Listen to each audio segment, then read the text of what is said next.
جب ہلاکو نے 656 ہجری میں بغداد کو تباہ کیا تھا، پتہ ہے کتنے آدمی قتل کیے تھے؟ 15 لاکھ آدمی، 15 لاکھ آدمی، کئی دن ان کا قتل عام ہوتا رہا۔ 20 لاکھ کی آبادی تھی، 5 لاکھ کیسے نکل گئے، بچ گئے یا اس نے خود چھوڑ دیے۔ 15 لاکھ آدمی ذبح کیے اس نے، اور اس کے پیچھے بے شمار جو چل رہی تھی نافرمانی، اس میں ایک بڑی نافرمانی فرقہ واریت تھی، اور شیعہ سنی فساد اور شافعی حنفی فساد، مالکی حنبلی فساد۔ اب تو چونکہ اللہ نے ایسے بلاک بنا دیے کہ جو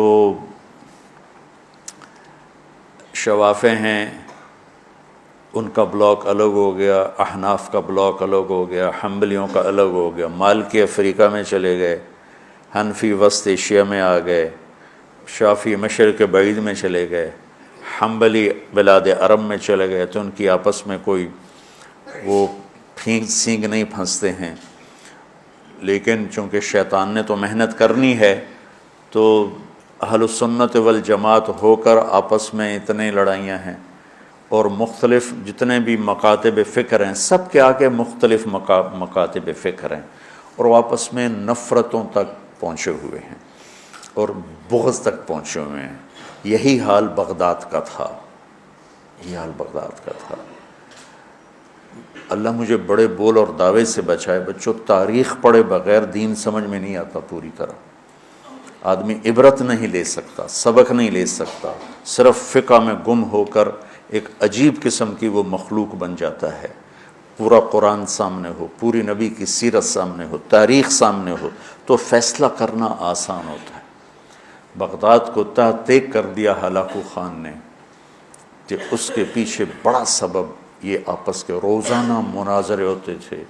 317 ہجری میں، 317 یعنی ابھی خیر القرون ختم ہوا ہی تھا، بغداد میں حنبلی اور غیر حنبلی مناظرے میں اس قدر فساد ہوا کہ سینکڑوں آدمی قتل ہو گئے، ایک دوسرے کی جان کے ایسے درپے ہوئے۔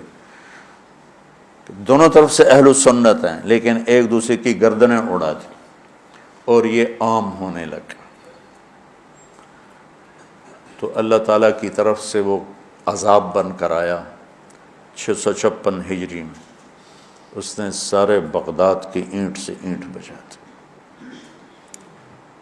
اور ساری کتابیں اٹھا کے دریائے دجلہ میں ڈال دی۔ دریائے دجلہ کا پانی 1 مہینے سیاہ ہو کے بہتا رہا، اتنی کتابیں اس نے ڈال دی۔ اور اللہ نے ایسا رعب ڈال دیا مسلمانوں پر کہ 40 آدمی کھڑے ہوئے ہیں، اور ایک تاتاری مغل کہتا ہے سارے یہیں کھڑے رہو، میں تلوار لے کے آ کے تمہیں قتل کرتا ہوں۔ اس کے ہاتھ میں تلوار بھی نہیں ہے، وہ تلوار لینے جاتا ہے، وہ 40 وہیں کھڑے ہوئے ہیں، بھاگتے بھی نہیں ہیں، واپس آ کر 40 کی گردن اڑاتا ہے۔ میں مستند کتابوں سے البدایہ سے آپ کو بتا رہا ہوں، کتابیں تاریخ کی بہت ہیں، اور یقیناً تاریخ کی روایت کا معیار قرآن و سنت سے کے برابر نہیں ہو سکتا ہے۔ تاریخ کچھ کہے اور حدیث کچھ کہے، قرآن کچھ کہے، تو تاریخ کو چھوڑ دیا جائے گا۔ صحابہ کی آپس کی لڑائیوں کا معیار تاریخ نہیں ہے، قرآن ہے اور حدیث ہے۔ وہ انسان تھے، بشر تھے، ان سے خطائیں ہوئیں، لیکن میرے اللہ نے کہا کُلًا وعد اللہ الحسنى، میرے نبی میرا وعدہ ہے تیرا ہر صحابی جنت میں جائے گا۔ بس اس کے بعد ہماری زبانیں بند ہو جانی چاہیے۔ جن کو اللہ نے معاف کر دیا ہو، ہم ان پر زبان کھولیں گے تو ہلاک ہو جائیں گے، تباہ ہو جائیں گے۔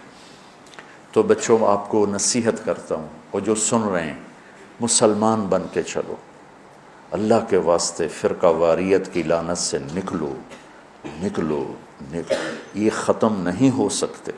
ہاں، ہم جڑ کے چلیں، اپنے اپنے مسالک پر چلتے ہوئے ایک دوسرے کو عزت دیں، احترام دیں۔ مولانا محمد قاسم نانوتوی رحمۃ اللہ علیہ، جنہوں نے دیوبند کی بنیاد رکھی،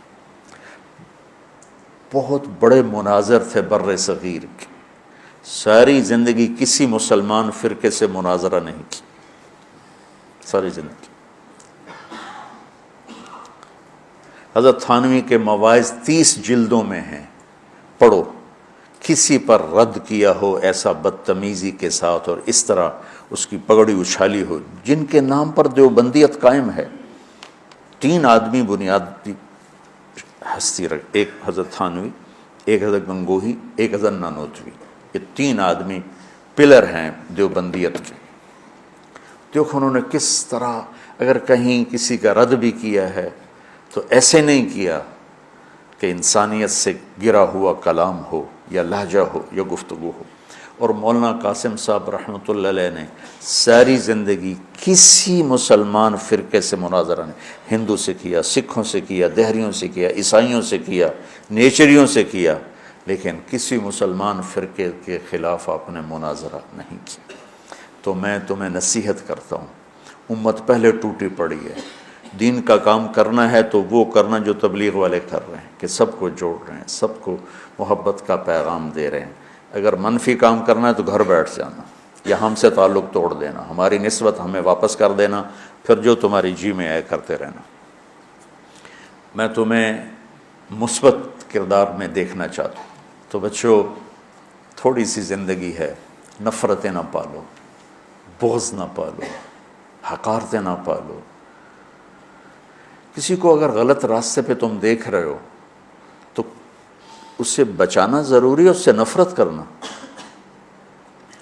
میرے نبی نے کتنے پتھر کھائے طائف والوں سے، کتنے پتھر کھائے۔ خود میرے نبی نے فرمایا کہ مجھے سب سے زیادہ تکلیف طائف والوں نے پہنچائی۔ تو جب ان کے لیے اجازت آ گئی کہ حکم دیں ان کو پیس کے رکھ دیں، تو فرمایا نہیں یا اللہ، شاید ان کی نسلوں میں کوئی کلمہ پڑھ لیں۔ کتنی بڑی سیرت ہمارے سامنے موجود۔ آپ تو کہتے ہیں یا اللہ پیس دیں ان کو۔ ابو جہل جیسے کی آپ نے اتنی منتیں کی کہ حل انت منتہن عن سب آلہتنا، محمد اب بس بھی کرو، تو نے بہت سنا دیا ہمیں، ہم قیامت کے دن گواہی دے دیں گے کہ تو نے اپنے رب کا پیغام پہنچا دیا، اب بس کرو۔ جس کے بارے میں آپ کو پتہ تھا یہ میری امت کا فرعون ہے۔ بھائیو میرے عزیزو، اگر آپ اپنے آپ کو اہل حق سمجھتے ہو تو پھر آپ کی مثال ایک طبیب کی ہے، اور جو غلط راستوں پر ہے اس کی مثال ایک مریض کی ہے۔ اگر ڈاکٹر مریض سے نفرت کرے گا علاج ہو سکے۔ وَاعْتَصِمُوا بِحَبْلِ اللَّهِ جَمِيعًا وَلَا تَفَرَّقُوا وَاذْكُرُوا نِعْمَةَ اللَّهِ عَلَيْكُمْ إِذْ كُنْتُمْ أَعْدَاءً فَأَلَّفَ بَيْنَ قُلُوبِكُمْ فَأَصْبَحْتُمْ بِنِعْمَتِهِ إِخْوَانًا وَكُنْتُمْ عَلَى شَفَا حُفْرَةٍ مِّنَ النَّارِ فَأَنْقَذَكُم مِّنْهَا كَذَلِكَ يُبَيِّنُ اللَّهُ لَكُمْ آيَاتِهِ لَعَلَّكُمْ تَهْتَدُونَ۔ اس میں اللہ تعالیٰ فرما رہے ہیں کہ اللہ کی رسی کو مضبوطی سے پکڑو اور آپس میں فرقہ واریت کا شکار نہ ہو۔